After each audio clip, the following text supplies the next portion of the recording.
va arriver.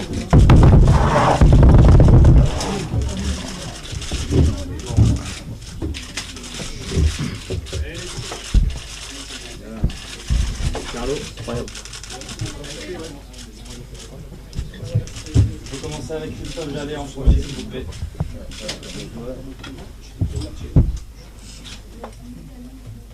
Allez. Bon match. Hein. Oui. Oui. Comment s'est passée la fête toute la semaine? Pas toute la semaine, juste après. Ça s'est bien passé. Je pense que si on veut avoir encore des titres les années qui suivent, il faut bien arroser le premier. Donc je pense que ça a été fait allègrement et j'espère que ça portera ses fruits justement dans les saisons qui arrivent. Christophe, est-ce que Carlo vous a dit s'il restait ou pas? Faut lui poser la question, il nous en a pas parlé. Il a son avenir à gérer, ça lui appartient, donc voilà, nous on n'a pas à prendre parti à ça. Ça nous concerne aussi, mais voilà, on s'adaptera à sa décision. Bravo. Vous avez envie de lui demander de rester? Pardon? Vous avez envie de lui demander de rester? Vous voulez, voilà, là c'est l'occasion, il y a plein de monde. Ouais, c'est vrai, ouais. Non mais oui, bien sûr qu'on a tous envie qu'il reste. Je pense que si on fait un sondage au sein de l'équipe, voilà, il y a 99,9% des personnes qui seront d'accord pour qu'il reste. Maintenant, comme je l'ai dit, on n'est pas décideur et on peut pas justement prendre la décision à sa place. Donc, s'il nous aime vraiment, il restera.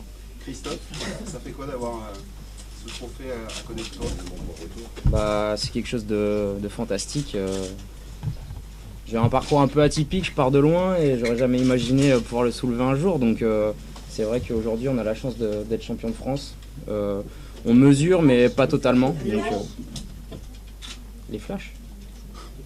C'est mon crâne qui reflète. Bah voilà, on est super heureux et super fiers. Christophe, juste un petit mot par rapport à David Beckham. Comment vous l'avez coéquipier? Comment c'était de se coéquipier pendant ces quelques mois? Bon, c'est pas compliqué, hein. C'est autant l'homme que le joueur. C'est deux personnages extraordinaires.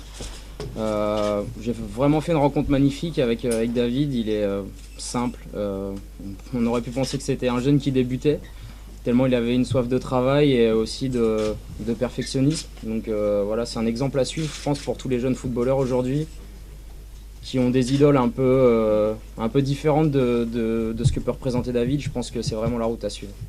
Exemple ou anecdote de ce que tu dis? Bah, exemple ou anecdote, c'est pas compliqué, c'est le premier à l'entraînement quasiment tous les jours, quasiment le dernier à partir.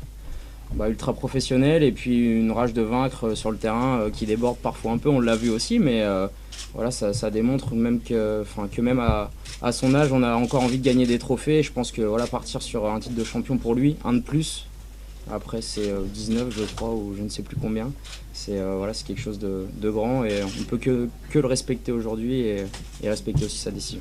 Carlo, for the BBC, could I just get your thoughts on David Beckham? What it's been like having him here? You've had him at Milan and also here at Paris Saint-Germain. He take this decision. We have to respect this decision. I think that when he think that was the right moment to stop, we have to respect this.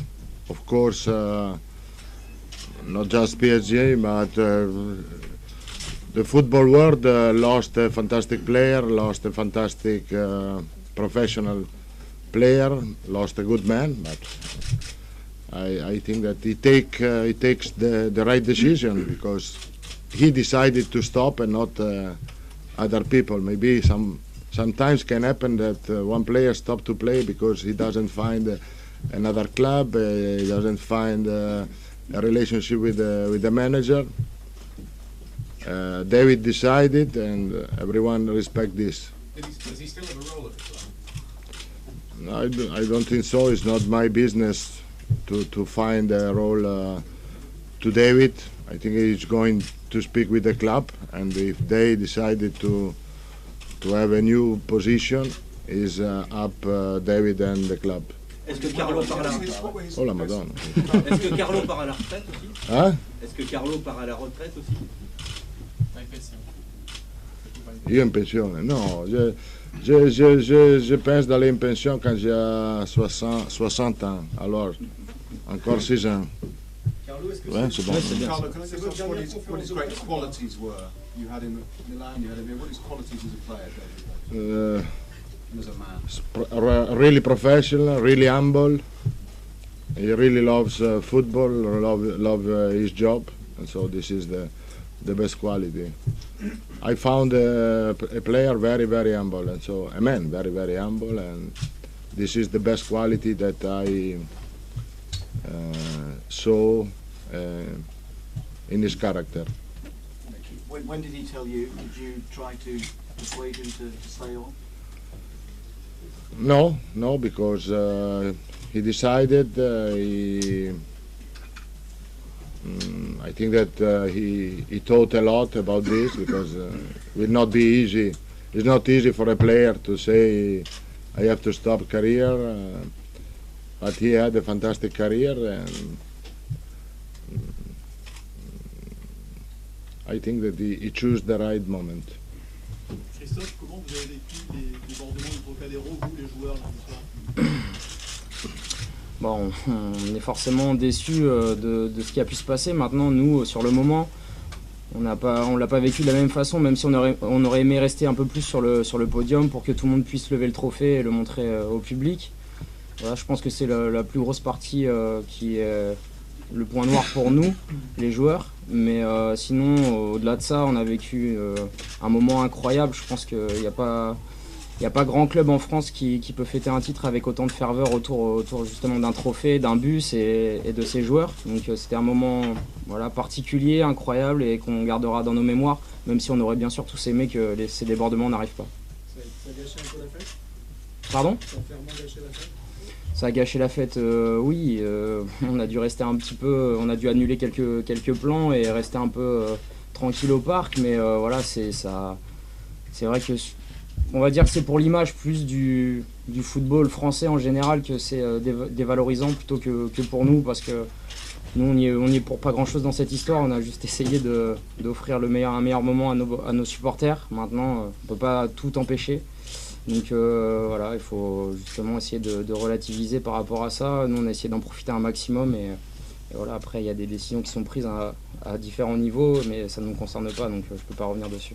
C'est un sentiment un peu bizarre entre la satisfaction d'être champion, de conquérir enfin ce titre, le sentiment qu'on peut avoir, et puis le reste du pays qui est un peu sous le choc, un peu énervé par ce qui s'est passé autour. Oui, bien sûr. Après, quand on choisit des images, ça peut vite être choquant. C'est sûr que ça l'est quoi qu'il arrive, mais bon, voilà, c'est pas que des phénomènes sportifs, c'est des phénomènes sociaux, et je pense que ça reflète un peu le mal-être du pays, et pour ça, on peut pas y faire grand-chose. Nous, on essaie d'apporter notre part de bonheur aux gens. Maintenant, il y a toujours des débordements, et voilà, c'est dommage, mais il faut faire avec. Maintenant, vous avez une nouvelle occasion de célébrer au Parc des Princes demain? Oui, voilà, je pense que la fête sera beaucoup plus encadrée et que ça sera vraiment un super moment. Si on peut l'agrémenter d'une belle victoire, ça sera forcément encore mieux. Donc à nous de réaliser un bon match, et puis après on pourra savourer largement ce titre avec nos proches et le public. Il y a la mobilisation sportive, vraiment il n'y a pas que la fête. Vous pouvez assurer à tous les adversaires du championnat que le PSG va jouer au football pour gagner jusqu'au bout? Oui, bien sûr, ouais. On rentre jamais sur un terrain pour perdre un match, hein, donc même si bien sûr il y a une décompression qui s'opère, on l'a vu par rapport aux années précédentes, les clubs qui pouvaient être champions avant, même s'ils avaient les cheveux colorés, avec des inscriptions un peu bizarres, ça les a pas empêchés de gagner leur match. On l'a vu notamment avec Lyon qui était venu s'imposer au Parc des Princes en fêtant leur titre de champion. Donc voilà, nous on a envie d'aller jusqu'au bout en essayant de donner le meilleur possible pour le club et pour nos supporters. Donc bien sûr qu'on sera compétitif demain. Vous avez prévu quelque chose justement pour les cheveux, pour toi ça va être un peu... Ouais, ça va être compliqué, ouais. Des choses sont prévues chez les joueurs ou pas? Je sais pas. Surprise demain. Carlo, what's David Beckham brought to Paris Saint-Germain?